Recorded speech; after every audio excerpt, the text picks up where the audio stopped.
Well, hey, what is going on, North family? Welcome to another First 15. Thank you so much for hanging out with us today.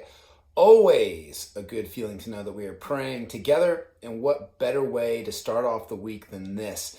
We're going to be hanging out in John chapter 13, verse 34 through 35 today. And here's what it says: A new commandment I give to you, that you love one another. Just as I have loved you, you also are to love one another.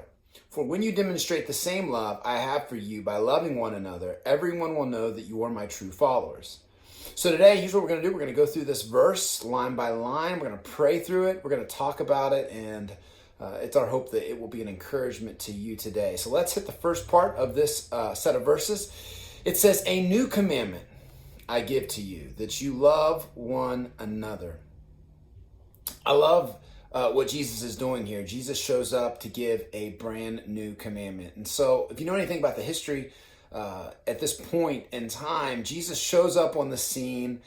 You've got religion, which has become this man-made system, and these Pharisees have found a way to take all of these laws that were in the Old Testament and use the laws and manipulate them really to their own gain, to create a system that worked for them and kept the people who are on the outsides on the outside. And so Jesus shows up and he takes all of these commandments and he sums them up into one new commandment, and that is simply this: to love one another. Matter of fact, he says that the greatest commandment is to love the Lord your God with all your heart, soul, mind, and strength. We covered that last week. And he said the second one is just as important: to love your neighbor as yourself. This is the new commandment that Jesus came, this brand new idea to love other people. And don't know if you got a chance to check out Pastor Tim's message from yesterday. He did a great job talking about love and asking the question, what does love require of us? And so when I see this, a new commandment I give you, to love one another, it reminds me that even though Jesus said this over 2,000 years ago, I need this truth to be new in me every day. Like, I don't know about you, but sometimes it's hard to love. Not sometimes, almost all the time, it's hard to love. Given the situation, given the week, given where I'm at on a certain day or how hungry I am, it can become very hard to love people. But that doesn't change the fact that this is what Jesus has called me to do. It is a new commandment for my life, and I need this to be new in me every day. Every day that I wake up, I got to be reminded of who Jesus is, of who I am, who the people are in my life, and that Jesus has called me to love people. We're going to unpack a little bit more what that means throughout the rest of this video. But for starters, let's just kick off with this prayer and be reminded today of what it means to love. If you'd pray this with me: Jesus, help me today live out this truth. Help this command to be made new in me every day. Help me to never lose sight of the truth that I am a new person with a new heart and a new purpose. So then we're going to go to the next line, and it says, just as I have loved you, you also are to love one another. So the basis of our love is important. The reason why we love people is everything, because the reason why is going to keep you going. And so the reason why, the foundation of our love, is all about Jesus. That Jesus says, just as the way that he has loved us, that is how we are to love one another. And I don't know about you, but I get so busy with my life. I get busy with the good. I get busy with the bad, that I forget to pause and just reflect on the love that God has for us. It's incredible. There has been songs written for thousands of years to try to explain and express how deep the love the Father has for us, and none of it does it justice. We're never going to completely, ever fully be able to understand this love that he has for us, but it's this love that should motivate us to love other people. It's this love that should drive us in the way that we interact, in the way that we give, in the way that we sacrifice. It has to be because of what Jesus does for us. It has to be because of the love that he has for us. Because if it's about anything else, if it's based off anything else, let's just be honest, it's just going to fade. Good days become bad days. Good feelings and having a good attitude can change in a moment, depending on what happens to you. But the love that Jesus has for us, that is eternal, that is forever. Nothing can change that. And so as you are reflecting on that right now, I'd invite you to pray this prayer with me. Jesus, right now I take a much needed moment and I reflect on the incredible love that you have for me. Thank you for all the times that you never left me or abandoned me. Thank you for all the times that your mercy was new and your grace was plentiful. Help me to always extend it to those that you place into my life. And in this next line, it says, for when you demonstrate the same love I have for you by loving one another. So we're supposed to demonstrate this same love. That love is an action.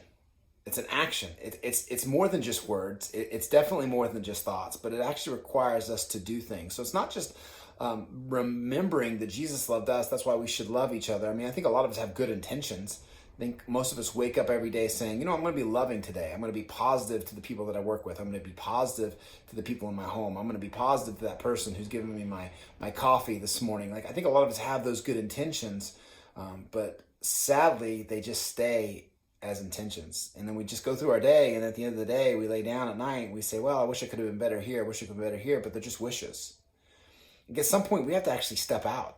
We have to be sacrificial with our love. We have to actually show love through actions. We have to demonstrate love. The way that Jesus demonstrated his love for us, that was his whole life on this earth. It was a demonstration of what love in action looks like. And every person that Jesus loved was a reflection of me. He was loving you and me and every single one of those people. And even to this day, for those of us who have called Jesus to be our Savior, he demonstrates his love in ways that we're never going to completely understand or even be able to fully see.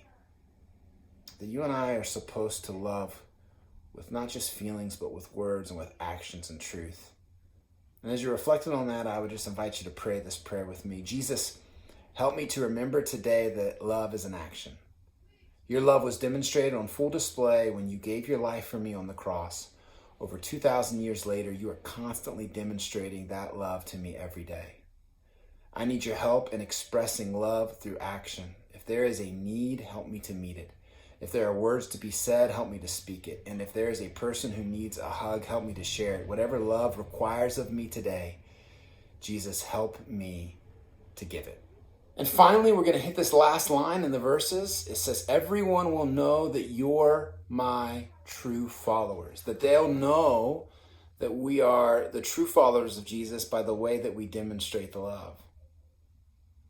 Again, I think it's so easy to get caught up in our own lives that we forget that our life is a reflection of Jesus. That everything we say and everything that we do is a reflection of who Jesus is. And in a broader range, it's a reflection of the body that we're plugged into, this community of believers that we call our own.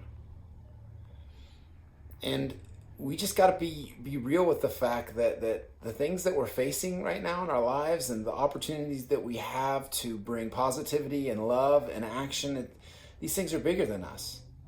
That the calling to be the hands and feet of Jesus, the calling to represent Jesus well, is bigger than the things that we're facing today.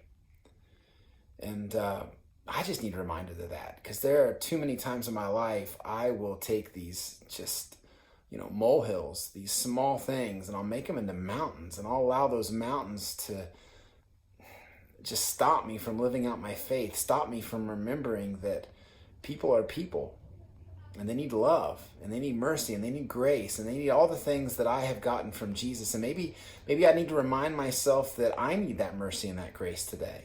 Maybe my issue isn't that I'm having a hard time loving other people. Maybe the issue is I'm having a hard time loving me. Maybe you're having a hard time loving you. And maybe the whole point of this video today is that you could be reminded that there is a Savior who gave his life for you, and that he loves you, and he has a plan for you, and he has a purpose for you. And he wants to change your life today.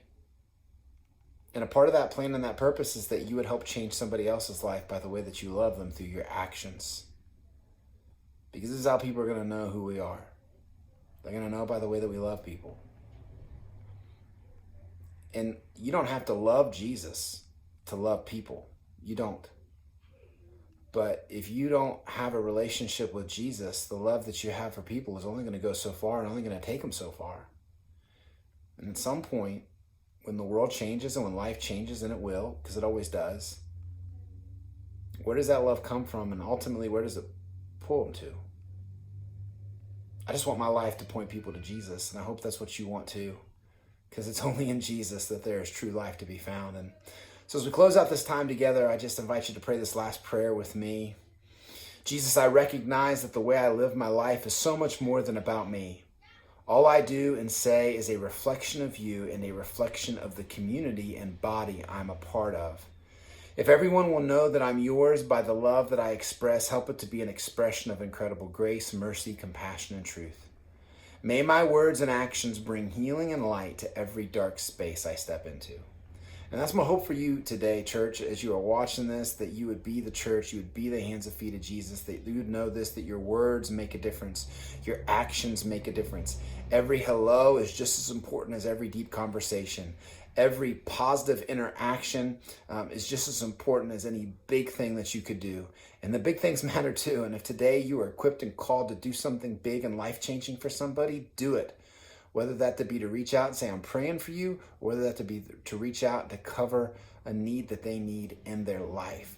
Today, choose to be light in a dark, dark world. And watch that light bring people to Jesus. Just want to say thank you so much for hanging out with us. It always means a lot to know that you are checking in. It is our hope and prayer that this encourages you and stirs your heart towards Jesus and helps you love people better. We're praying for you, church, and we cannot wait to see you next time.